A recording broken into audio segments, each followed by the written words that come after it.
Welcome to ShopKeep Video Support. I'm Mark, here to show you how to run a sale and a return on your ShopKeep Register. Let's get started. First, we'll run a sale from the new sale screen. To browse the item shortcuts, swipe through the pages or tap a page name. Tap an item on the Shortcuts panel to add it to the sale. To hide the Shortcuts panel, tap the Hide button. To open it back up, tap Show. If you can't find an item, tap the magnifying glass to search for it by name, SKU, or UPC. Then tap the item to ring it up. You can also scan an item's barcode to add it to the sale. Use the plus and minus buttons to change an item's quantity. Or tap the quantity, enter a new number, and tap Done. Now let's add a discount. To discount a single line item, tap the discount button next to that item, and select a discount to apply. To discount the overall sale, tap Discount below the subtotal.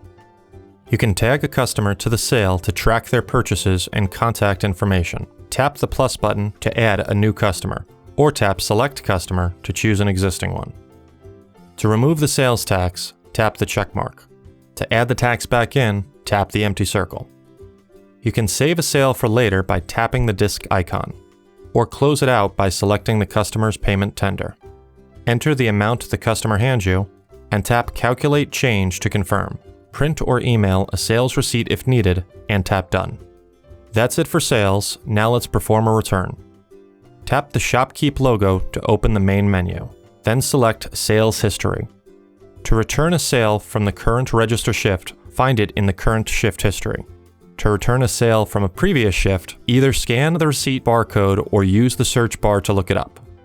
You can search by the last 4 digits of the credit card used, by transaction number, or by customer.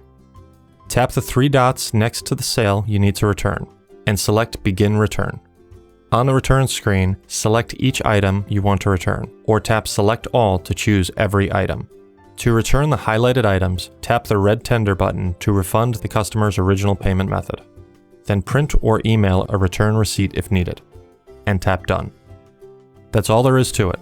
If you have any questions, just visit us online at shopkeep.com/support.